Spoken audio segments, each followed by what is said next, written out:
I'm a chemist, a geochemist, so I look up molecules in rocks and soils and sediments. And I'm going to show you some of the work we've done over many years to look at some of the big mass extinction events on life, and also about the evolution of life along the way. I thank you all for being here today, and I'd also like to acknowledge my team. I've had a fabulous team of researchers and continue to do so, with more than 40 PhD students and researchers in the past 20 years. And it's with great credit to them and their work that I'm standing here today, because they've done all the hard work during their PhD programs. So just to simply show you what I work on and what we work on the left there you can see a prawn and a fossilized prawn. On the right is a molecule. Don't worry too much about the structure. It's actually cholesterol. You probably know cholesterol. It's present in our bodies. It's present in prawns that we eat. And in the geological samples, this gets transformed into a molecular fossil cholesterol, which is on the right here. And what happens there is the alcohol group and the double bond are actually lost, and you actually end up with this very stable molecule. And it's those that we extract out of rocks and soils and sediments to infer. We sort of extract these molecules out and then reconstruct the environments what once existed based on the distribution of all these molecules. These molecules also retain the natural abundance of isotopes of carbon and hydrogen, because that reflects photosynthesis, which is the reaction, for example, of carbon dioxide and water. And we can actually look at the composition of these molecules on an isotopic level as well. So with geochemistry, we've worked on many molecules in the rock record or in very ancient samples, and these cover the three domains of life, which include bacteria, eukaryota, and archaea. The eukaryota includes animals like us, and these molecules, which you can see there, are the ones that organic geochemists have worked on in the rock record or in the sediments and have reconstructed ancient environments. The archaea are the ones which are life's extremists, and they live in very hot springs, volcanic vents, etc. Very saline environments. These are present in supersaline seas, etc. Okay, so these are some molecules. Now, before I introduce you some of the sort of work we've been doing, I want to show you this slide, which is a sort of it's a basin. It's a marine basin. It's an aquatic system. It's of the inland Black Sea today, and what we see are in the upper water body, we have cyanobacteria. These are blue-green algae, which you would find in the Swan River, happily photosynthesizing using carbon dioxide and water, and they make chlorophyll A, which gives it the green colour of blue-green algae. What happens in the deeper part of the Black Sea, the Black Sea is very stratified, very stagnant. It's very, there's little oxygen in the bottom waters, and that's where organisms like green sulfur bacteria, these are really anaerobic bacteria which do not require oxygen, they live without oxygen, and they do photosynthesis.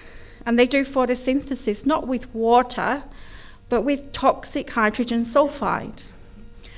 And for them to capture these longer wavelengths of sunlight, of the electromagnetic spectrum, they make very specific pigments, bacterial chlorophylls and carotenoids, which enable them to do their photosynthesis. The hydrogen sulfide, this toxic gas, which is used by them, is provided to them by bacteria which degrade organic matter in the sediments. And they do this without oxygen as well. So that hydrogen sulfide is provided to them. There's different forms of these sulfur bacteria. There's green, brown, and purple, which represent the colour of the organisms.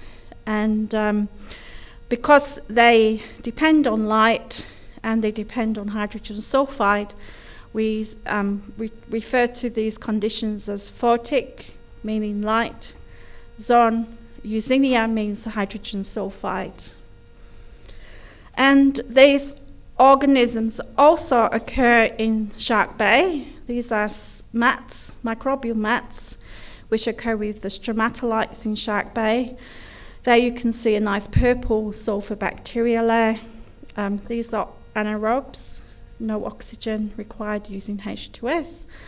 And also in the Peel estuary in WA, there's these toxic oozes that have developed in the Peel estuary when the seawater was opened up to the river system.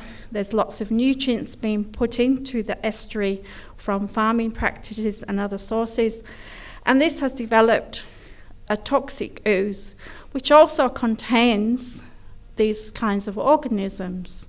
So toxic hydrogen sulfide is present in the Peel Harvey estuary here in Perth. So we can look at these processes or these green sulfur bacteria from certain molecular fossils, biomarkers. So on the right here we have a biomarker which is typically associated with green sulfur bacteria, which comes from its pigment. It's photosynthetic pigment, and it's just that if you look at the carbon skeleton, they're very similar. So we look at these in rocks and sediments and oils. So we actually work on very old rocks. We work on rocks which were formed during the big 5 extinction events. There's 5 extinction events in the geological record. This is 600 million years with time, and we have the end Ordovician, the late Devonian, the end Permian, the end Triassic, and the end Cretaceous. All these events are associated with massive volcanic activity because in the geological past, the continents moved together or broke apart. Laurasia and Gondwana coincided or they split apart. So we get these series of different types of supercontinents formed in geological time, which is associated with massive volcanic activity and plate tectonics. The end Cretaceous, which you might be familiar with, is associated with the demise of the non-avian dinosaurs, which were wiped out by a meteorite impact, and I'll talk about that towards the end of my talk. So we've been researching all these 5 events using molecular fossils. And the largest of the events was actually 252 million years ago. It's thought to be a tangled web of causality, a cascade of events. The Earth was really hot at that time. It was a period of global warming like we're experiencing today. The oceans themselves were very sluggish, like the Black Sea, and devoid of lots of oxygen. At this time, the supercontinent called Pangaea was formed, and there have been flood deposits or basalts or volcanic deposits found in Siberia in the late 90s, which indicates that this supercontinent, when it was formed, had massive volcanic activity associated with it, of course. And also because these oceans were very stagnant, and it was like very sluggish circulation. There was no ice caps, there was no poles like we have today. And the hydrogen sulfide in the oceans became very prevalent, a little bit like I've shown you in the Black Sea. So the Permian-Triassic, the 252 million years ago, the biggest extinction on Earth, was when life on Earth actually nearly died. It was really, really bad. There was 96% of marine and 70% of terrestrial land species completely wiped out. But on another hand, it was very good. On the other hand, recovery of life occurred to create new niches. Evolution occurred. And here in the Perth Basin, petroleum deposits were formed, which have very good quality petroleum, which have been used by society and have been explored by industry.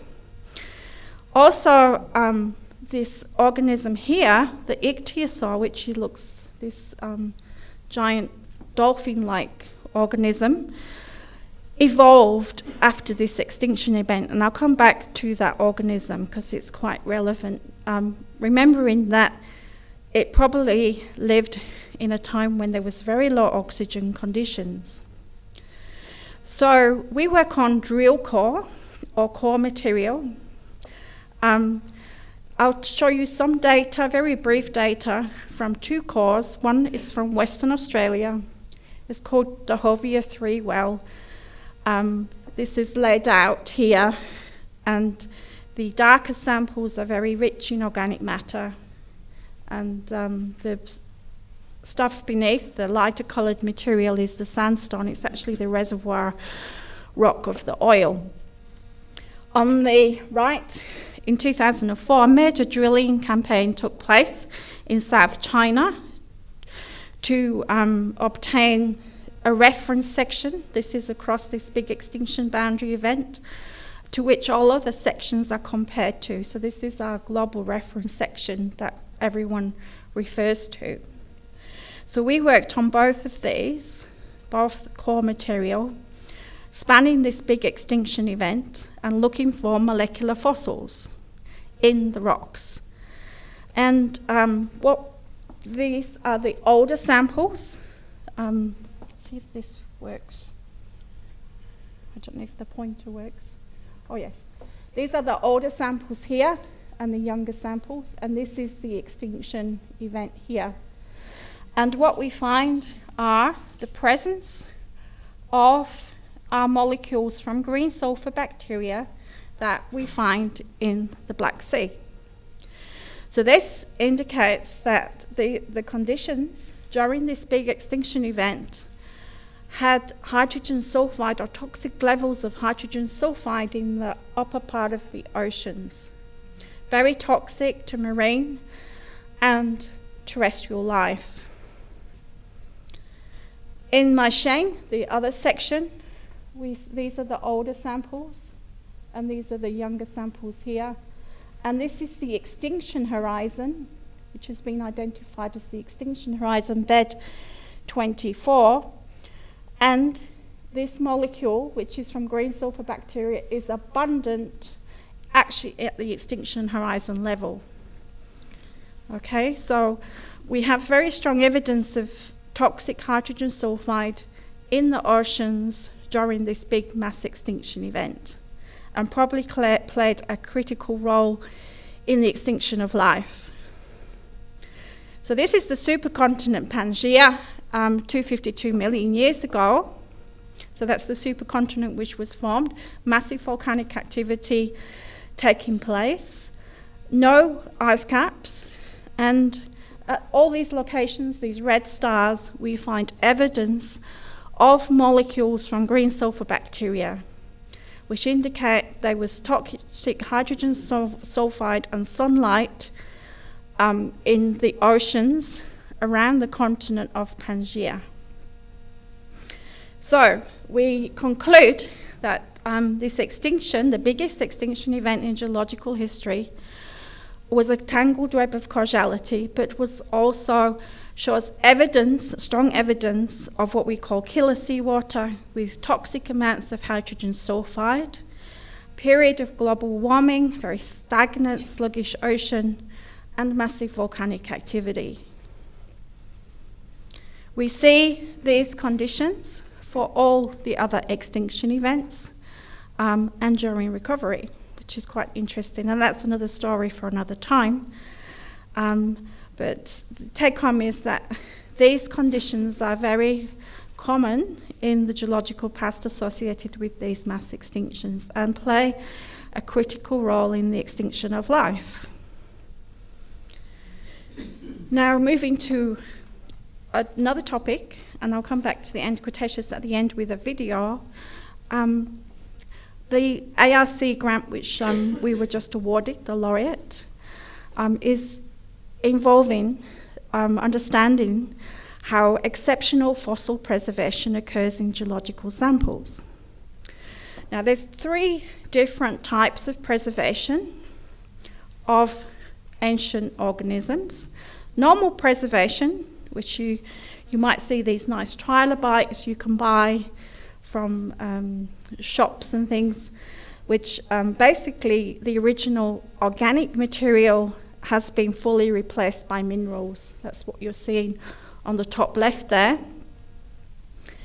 In selective preservation, this is where certain molecules, biomolecules, like cutin or cuticle of plants. So if you go to your garden and you take some leaves, and they've got a waxy coat on the surface, this is called cutin. It's a polymer, so it's got lots of molecules linked together, very high molecular weight.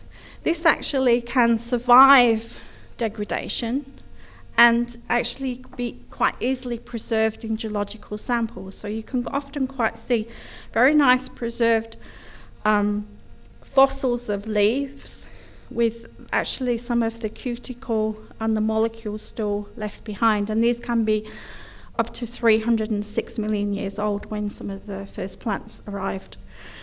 In exceptional preservation, which is where I'm really focusing on, the original material avoids full decay, and actual soft tissue and intact biomolecules like cholesterol, like we have today, can be still retained in the material. And that's what we are looking at. Why does exceptional fossil preservation occur, and how does it occur? So these exceptionally preserved fossils with soft tissue, so I'm talking about collagen and fibers and lipids and all other stuff, sugars, can be preserved well in these big boulders called carbonate, calcium carbonate concretions. They are big boulders, and these occur quite sporadically through geological time, and they contain very well preserved fossils like this crocodile and this myriapod here. In Australia, we have some of the best, what they call Lacustratan, exceptionally preserved fossils in the northwest in the Canning Basin. These are some examples of those. We have 3-dimensionally preserved fish. We have original bone with histological detail, and mussel that has been mineralized and preserved as a mineral called apatite. But these are some of the best examples in Australia of soft tissue preservation. So we've been looking at the molecules, molecular fossils, the biomarkers in the fossils. And this is an example of one of those. This is it's got a calcium carbonate or inorganic carbonate around the soft tissue. This is the soft tissue here in the grey, white colour. It's an invertebrate. It doesn't look very much. It's called Muschia, and it does look like a piece of mush. But there's a lot of molecular information we can extract from these fossils. And that's exactly what we've done. This is 380 million years old. What we find only in the soft tissue, just in the soft tissue, not this inorganic matrix surrounding the tissue, are markers of our green sulfur bacteria. Okay, those organisms that we found associated with the big extinction event. So how can that be? And I'll come back to that. We also find very high amounts of molecules like cholesterol, intact cholesterol, and its biomarker called cholesterol. The percentage of the molecules which have 27 carbon atoms as opposed to 28 and 29, based on percentage of what we know modern organisms have, like sterols in their diet or in prawns, for example, we can say that this invertebrate, based on that percentage, is actually a crustacean, like a prawn. So we can actually use chemistry to say what an organism is. And this is the diet we're looking at from 380 million years ago. So this is what we have classified this invertebrate as, is a crustacean like a prawn. So how did this organism get preserved and how did it die? Well, this is just showing you a schematic of like a prawn here. He or she probably died because of toxic hydrogen sulfide, sank through the water. And what we find in the soft tissue, in the tissue of the organism, is the green sulfur bacteria, which would have probably produced a kind of slime around the material. Then he sank, or she or whatever sank, and the sulfate, the bacteria which produce the H2S in the first place, alkalinity drops and they precipitate a calcium carbonate inorganic matrix around the decaying carcass. And the green sulfur bacteria, which we know are indicators of toxic hydrogen sulfide in extinction events, in this case actually helps to preserve the soft tissue. It kills the organism, but at the same time it helps to preserve the soft tissue because it forms bonds with the molecules. It forms carbon-sulfur bonds with the molecules which are in the soft tissue. So that's the story of crustacean. Now, going back to our ichthyosaur, this is from also a concretion, remembering that this evolved following the biggest extinction event when there was low oxygen levels in the atmosphere and ocean, very sluggish circulation. This is the ichthyosaur bone in this concretion. This is 183 million years old. We find intact cholesterol, which is from its diet, and we can say what it was eating, but I won't go into that detail today. We know it's very well preserved because it's got indicators of green sulfur bacteria who make the slime under anaerobic conditions. And what you see here are red blood cells. These are 183 million year old red blood cells that are present in the bone. We also found the breakdown products of hemoglobin chemically from these. These red blood cells are 5 times smaller than the modern, but compared to most organisms. And we think that the ichthyosaur made these very small red blood cells because of the low oxygen conditions under which it lived throughout its whole history, its whole lifetime. And this is to increase the surface volume ratio for the oxygen to be transported efficiently around its body. It's a bit like us going to high altitude and having altitude sickness, but animals which live at high altitude generally make smaller red blood cells compared to animals at lower altitude. So it's a similar kind of situation.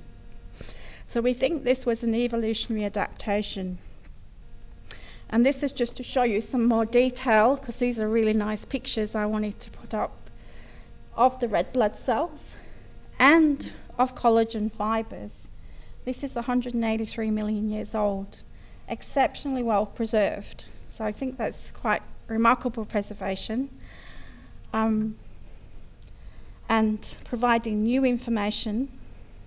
So this is where I'm going with the laureate, is completing the story of fossilization, is to take geological samples which occur in these big boulders, which have very well preserved fossils, and extract the molecular information to provide new evolutionary insights. I've given you a couple of examples, like the prawn, the ichthyosaur, but we can also look at leaves.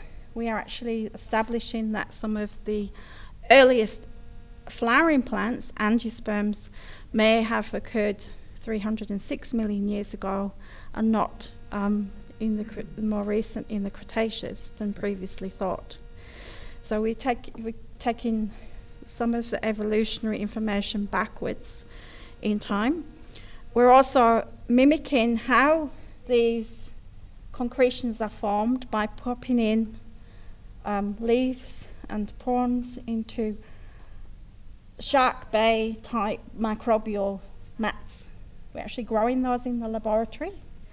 They're happily living, and then we might pop a leaf in and we can simulate fossilization. And we're having high school kids and school kids come and make their own fossils at Curtin University, so they can come and put their different things into the microbial mats and come back a few months later to see their fossilization experiment. So that's going to be part of that program. So that's really exciting. I'm really excited by it, and so is my team. We have several 100 kilograms of these rocks from around the world, which are for destructive analysis.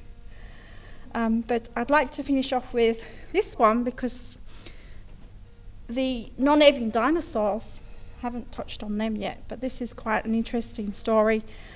66 million years ago, these were wiped out, and a 180 kilometer wide crater was formed from an asteroid with an impact equivalent energy of several million nuclear weapons detonating simultaneously. Now this is to wake you up. Why it didn't work? It did work. Okay. There's a bit delayed, that's all right. So in 2016, we were fortunate to be part of a drilling program which drilled into the Chicxulub crater where the asteroid hit Mexico 66 million years ago. And we were able to recover sediments which span 48 to 66 million years. And these are some of the samples, the sediments. We've got granitic basement, we've got SUVite is a tsunami layer, this blue layer, quite a massive tsunami layer, and then sediments above that, post-impact sediments. So we've been looking at the molecules preserved in this material, and we've been working on molecular markers, molecules of tsunami. And these are these two molecules. Don't worry about the structure, just know there's two different molecules. One is coming from fungi, which degrade wood in situ, and one is from fire. So like our forest fires will have a lot of this molecule benzoylpyrene. And the fungal marker is formed in situ, so it increases in sediment. So if you dug a trench in your garden and you had perylene, it probably would increase with depth because it's formed in situ. And this is the data one day after impact for the tsunami layer from the Chicxulub site. And what we're seeing here is these two molecules you see an increase. Sorry, I can't see this thing there, the pointer.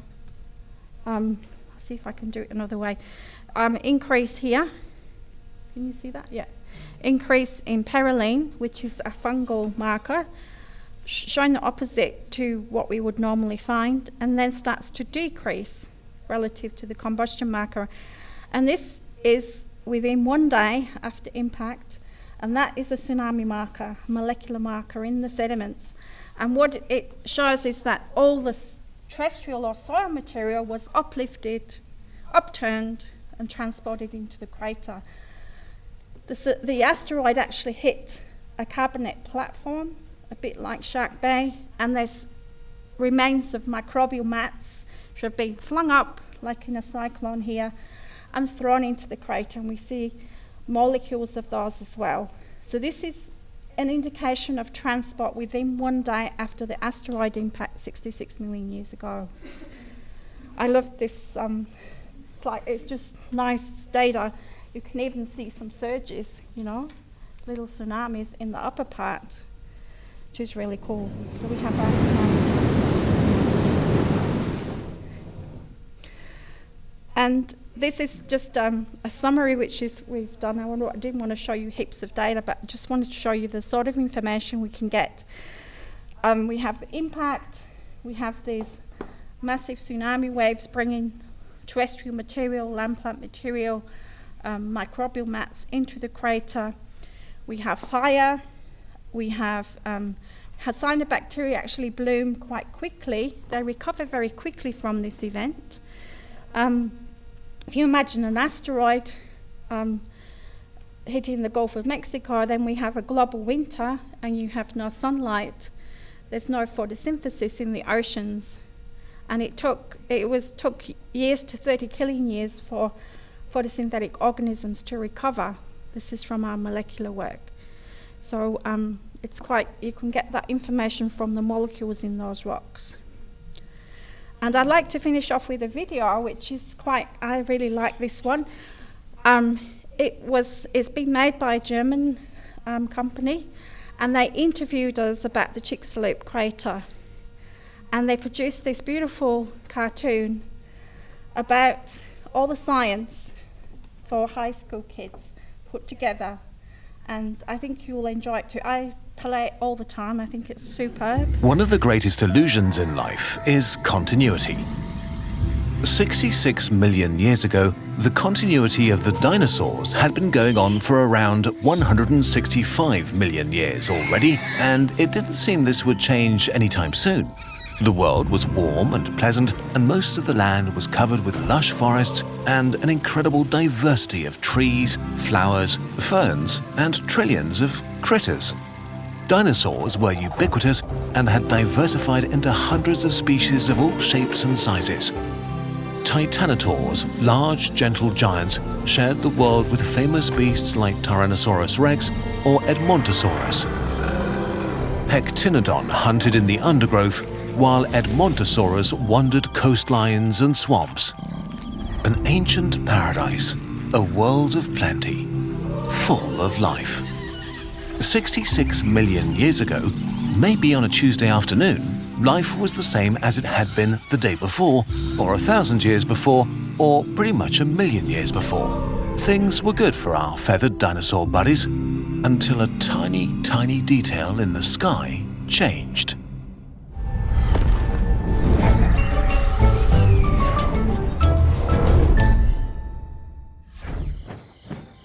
If there were dinosaurs watching the stars, one night they may have noticed the appearance of a new star, a tiny dot that for many weeks slowly became bigger and brighter. Until one fateful day, it looked like another small moon in the night sky. And then it faded from sight as it dipped into Earth's shadow. For a few more hours, the illusion of continuity was upheld, until it was not anymore.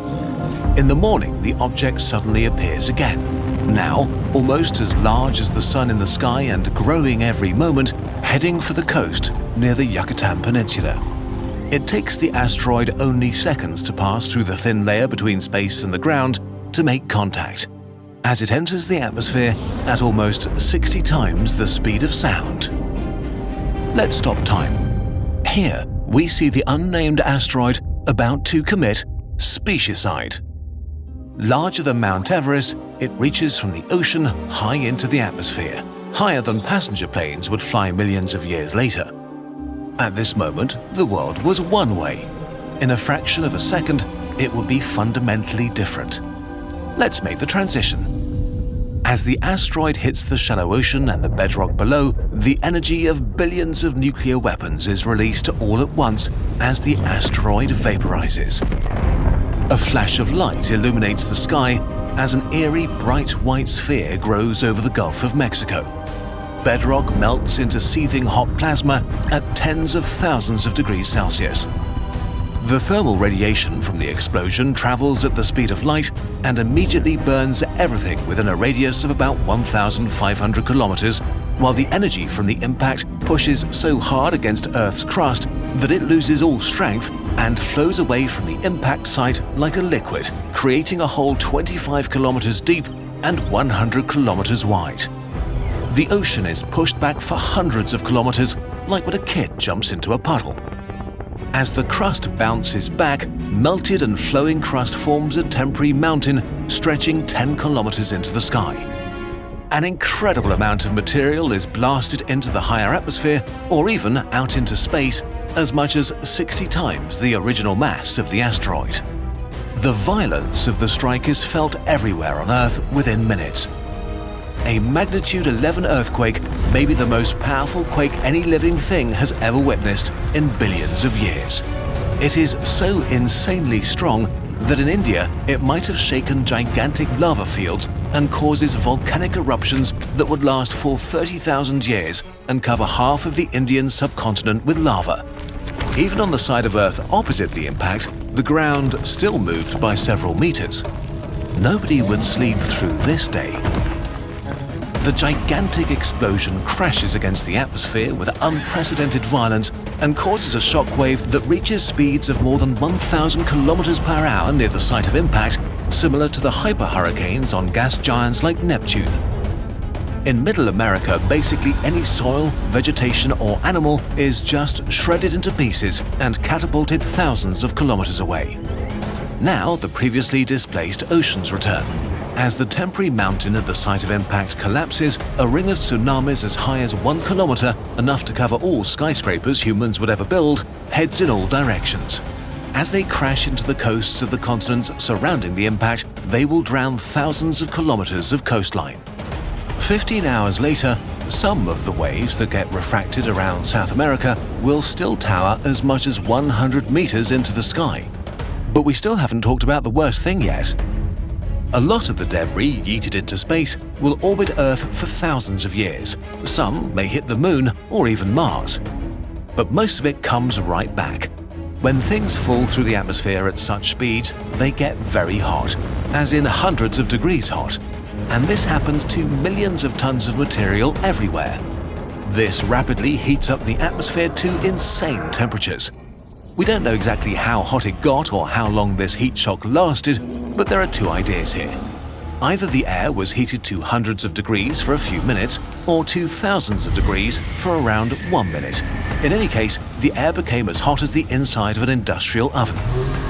How bad the global effects of this were is contested, but if enough heat reached the surface, a lot of plants and animals would have died very quickly if they couldn't bury themselves or escape into caves. The heat, together with raining debris, also may have ignited material on forest floors and sparked wildfires as the Earth rotated under the searing hot plume. In a few hours, massive wildfires were probably burning around the globe. Some of them may have lasted for months and turned Earth into a horrifying, hot, hellish version of itself. As the day of the impact draws to an end, many of the dinosaurs are already dead, but the worst is still to come. The gigantic plume of vaporized material reaches the upper atmosphere and spreads around the whole globe. Together with the soot from the burning planet and the aerosols generated at impact, the planet sinks into a deep darkness, with only the remaining raging fires illuminating the scenery. Whatever plants survive the firestorms will now be starved for sunlight as global photosynthesis is temporarily shut down. Within days, temperatures crash as much as 25 degrees Celsius. The oceans were especially hard hit. The lack of sunlight killed over 90% of plankton, which form the basis of the food web of marine life. Ultimately, this would kill off the large marine reptiles and ammonites that used to dominate the seas. The biosphere the survivors now find themselves in is like an alien landscape. Ash, debris, and the burned remains of the formerly lush and blooming life cover the ground. The sky is dark and it's cold, and fresh food is scarce, while fungi thrive. For months and years, the planet will be a hostile and deadly place. The sudden global winter will last for decades. At least 75% of all species on Earth will just vanish from existence. And so, as the day ends, the world is suddenly different. The continuity that went on for millions of years is no more. The era of the dinosaurs is over. Just like that. Eventually, from the ashes of the old world, survivors emerged. Birds that are the direct descendants of the dinosaurs and mammals that would eventually become the dominant animals on the planet. Without the asteroid, who knows what life on Earth would look like today? Without the sudden disruption of dinosaur continuity that completely changed the planet and all life on it, we might have never had the opportunity to become what we are today. It's not clear how long the human era will last. So far, modern humans have been around for 0.1% of the time the dinosaurs were. And in this short amount of time, we've achieved impressive feats, from making the world our own to reaching space and splitting the atom. Yet, our future and our long-term survival are not a given. If we're not careful, it could end in an instant, like the age of the dinosaurs ended. But in contrast to them, we know that our continuity is fragile, even if it doesn't feel like it. We can be prepared and be vigilant and hopeful. If we're lucky, our journey will go on for a long, long time. Okay, that's it. I'll switch off now. Yeah. Okay, thank you everyone.